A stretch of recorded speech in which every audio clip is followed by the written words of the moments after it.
ॐ नमो भगवते वासुदेवाय।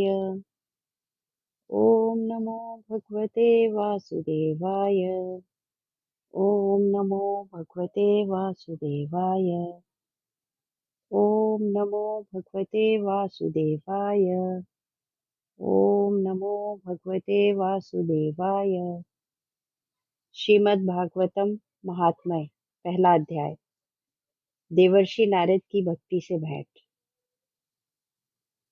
सच्चिदानंद स्वरूप भगवान श्री कृष्ण को हम नमस्कार करते हैं, जो जगत की उत्पत्ति, स्थिति और विनाश के हेतु तथा आध्यात्मिक, आदि दैविक और आदि भौतिक तीनों प्रकार के तापों का नाश करने वाले हैं। जिस समय सुखदेव जी का यज्ञोपवीत संस्कार भी नहीं हुआ था तथा लौकिक वैदिक वैदिक कर्मों के अनुष्ठान का अवसर भी नहीं आया था, तभी उन्हें अकेले ही संन्यास लेने के लिए घर से जाते देखकर उनके पिता व्यास जी विरह से कातर होकर पुकारने लगे, बेटा, बेटा, तुम कहाँ जा रहे हो? उस समय वृक्षों ने तन्मय होने के कारण सुखदेव जी की ओर से उत्तर दिया था, ऐसे सर्वभूत हृदय स्वरूप श्री सुखदेव मुनि को मैं नमस्कार करता हूँ। एक बार भगवत कथामृत का रसवादन करने में कुशल मुनिवर सौनक जी ने नैमिषारण्य क्षेत्र में विराजमान महामती सूत जी को नमस्कार करके उनसे पूछा। सौनक जी बोले, सूत जी, आपका ज्ञान अज्ञान अज्ञानंधकार को नष्ट करने के लिए करोड़ों सूर्यों के समान है। आप हमारे कानों कानों के लिए रसायन अमृत स्वरूप सर्व गर्भित तथा कथा कहिए। भक्ति ज्ञान और वैराग्य से प्राप्त होने वाले महान विवेकी वृद्धि किस प्रकार होती है तथा वैष्णव लोग किस तरह इस माया मोह से अपना पीछा छुड़ाते हैं। इस घोर कली काल में जीव प्रायः आसुरी स्वभाव के हो गए हैं।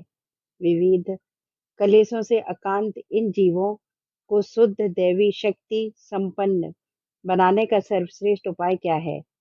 सूत जी, आप हमें कोई ऐसा शाश्वत साधन बताइए जो सबसे अधिक कल्याणकारी तथा पवित्र करने वालों में भी पवित्र हो तथा जो भगवान कृष्ण की प्राप्ति करा दे।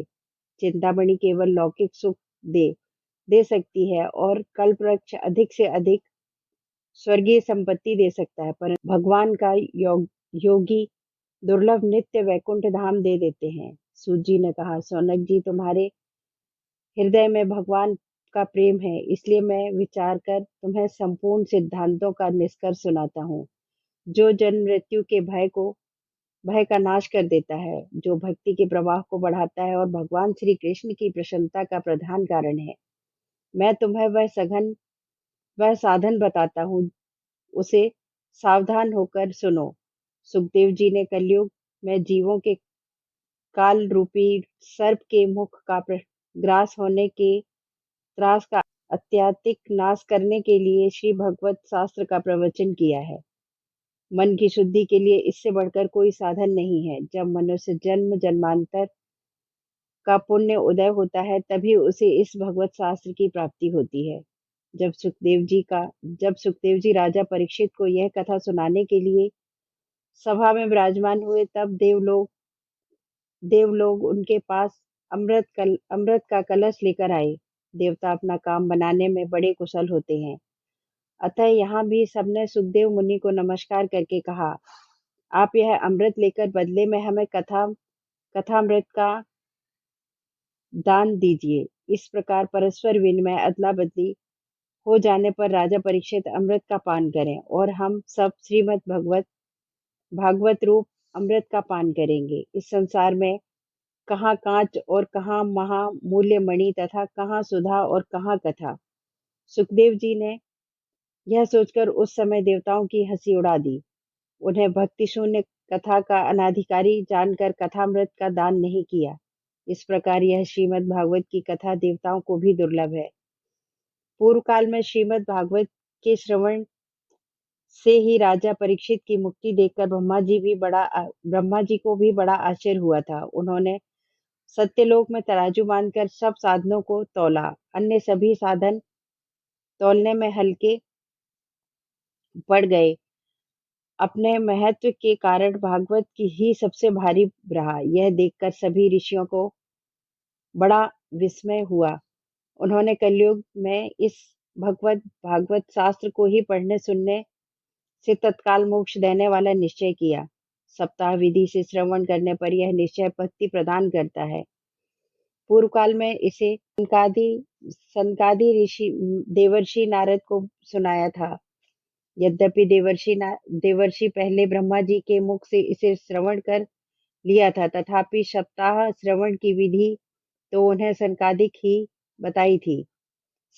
ने ही बताई थी। शौनक जी ने पूछा, सांसारिक प्रपंच से मुक्त एवं विचारशील नारद जी का सनकादिक के साथ संयोग कहाँ हुआ और विधि विधान के श्रवण में उनकी प्रीति कैसे हुई?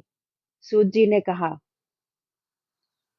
अब मैं तुम्हें वह भक्तिपूर्ण कथा सुनाता हूँ जो श्री सुखदेव जी ने मुझे अपना अनन्य शिष्य जानकर एकांत में सुनाया था। एक दिन विशालपुरी में चारों ओर निर्मल ऋषि सत्संग के लिए आए थे। वहां उन्होंने नारद जी को देखा।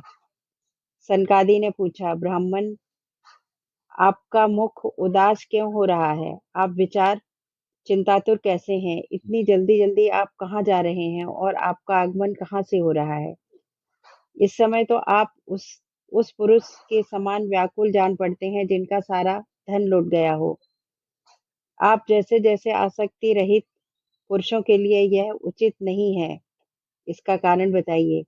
नारद जी ने कहा, मैं सर्वोत्तम लोक समझकर पृथ्वी में आ रहा था। यहाँ पुष्कर, प्रयाग, काशी, गोदावरी, नासिक, हरिद्वार, कुरुक्षेत्र, श्रीरंग और सेतुबंधु आदि कई तीर्थों में इधर उधर विचरता रहा, किंतु मुझे कहीं भी मन को संतोष देने वाली शांति नहीं मिली। इस समय अधर्म के सहायक कलयुग ने सारी पृथ्वी को पीड़ित कर रखा है। अब यहाँ सत्य, तप, सोच, बाहर भीतरी की पवित्रता, दया, दान और आदि कुछ भी नहीं है। बेचारे जीव केवल अपना पेट पालने में लगे हुए हैं। वे असत्य भाषी, आलसी, मंद बुद्धि, भाग्यहीन, उपद्रवग्रस्त हो गए हैं। जो साधु संत कहे जाते हैं वे पूरे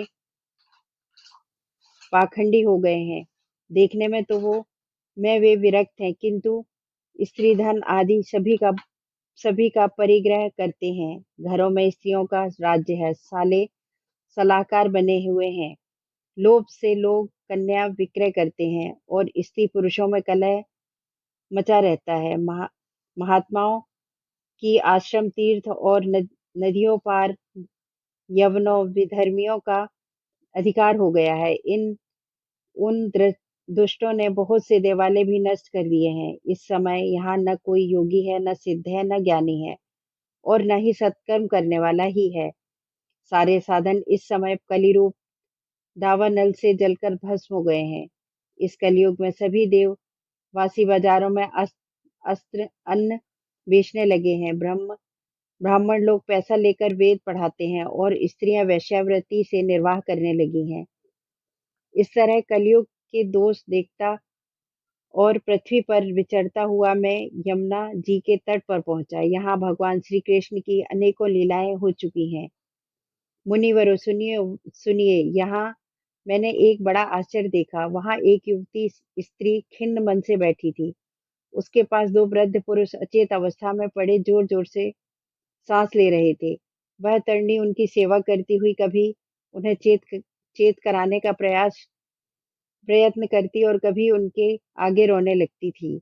वह अपने शरीर के रक्षक परमात्मा को दसों दिशाओं में देख रही थी। उसके चारों ओर सैकड़ों स्त्रियां उसे पंखा झल रही थीं और बार बार समझाती जाती थी। दूर से यह सब चरित्र देखकर मैं कौतूहलवश उनके पास गया। मुझे देखकर वह युवती खड़ी हो गई और बड़ी व्याकुलता से कहने लगी। युवती ने कहा, अजी महात्मा जी, क्षण भर ठहर जाइए और मेरी चिंता को भी नष्ट कर दीजिए।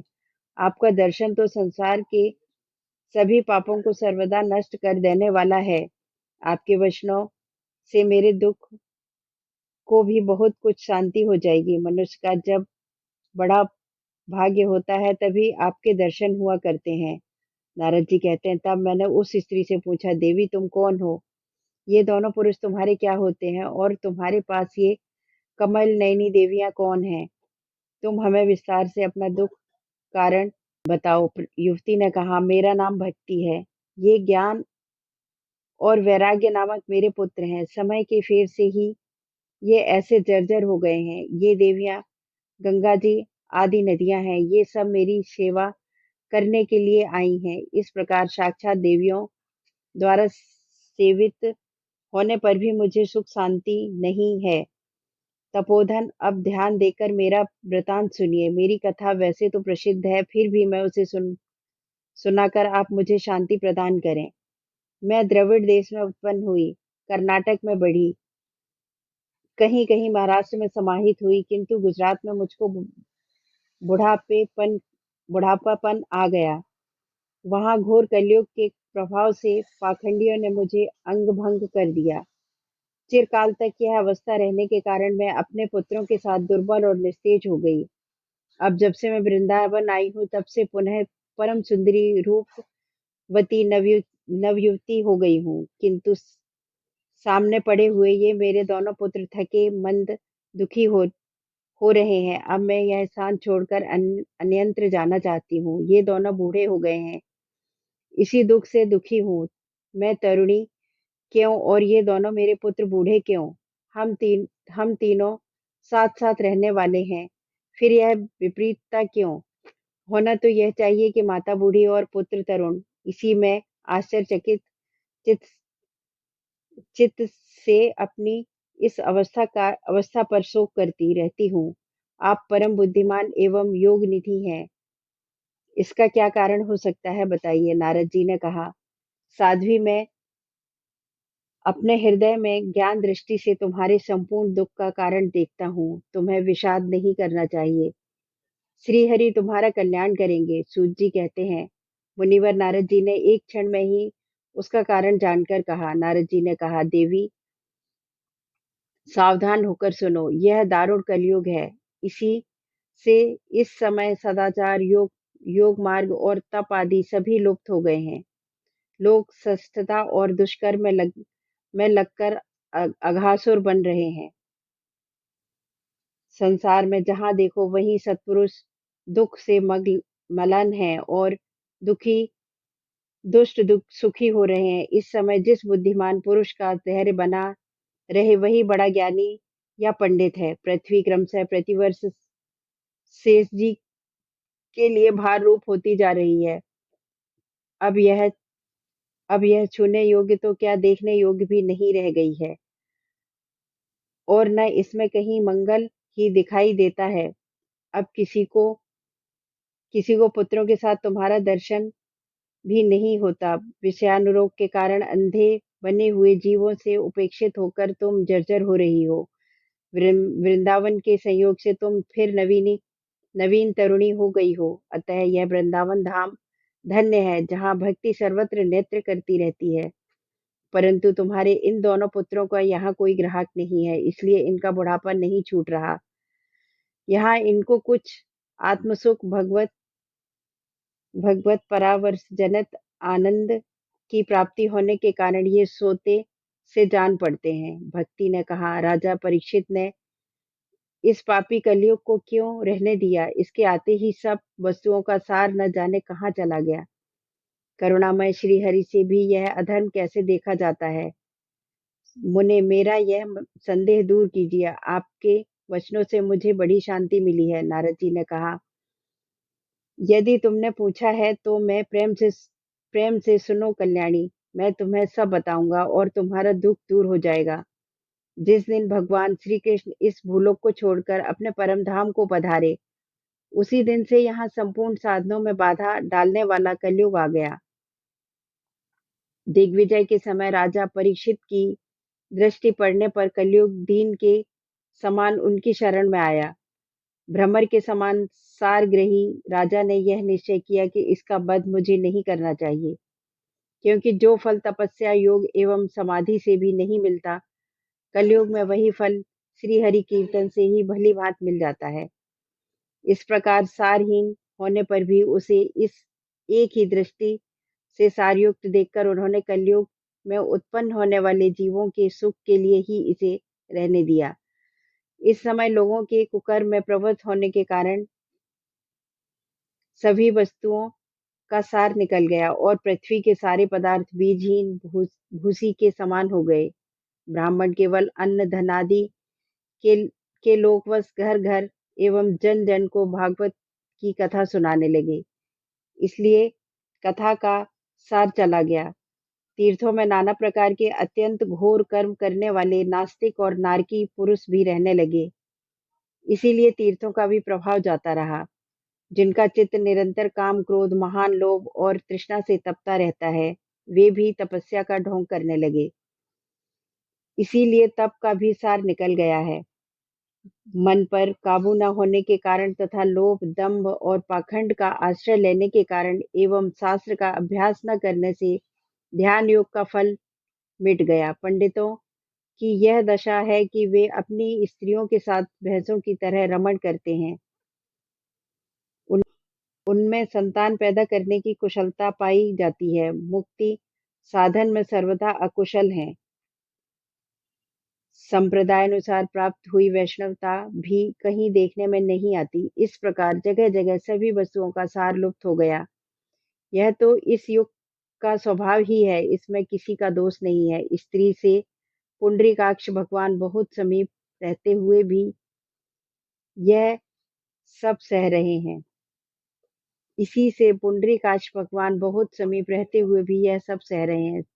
सूत जी कहते हैं, सौनक जी, इस प्रकार देवर्षि नारद के वचन सुनकर भक्ति को बड़ा आश्चर्य हुआ। फिर उसने जो कुछ कहा उसे सुनिए। भक्ति ने कहा, देवर्षि आप धन्य हैं। मेरा बड़ा सौभाग्य था जो आपका समागम हुआ। संसार में साधुओं का दर्शन ही समस्त सिद्धियों का परम कारण है।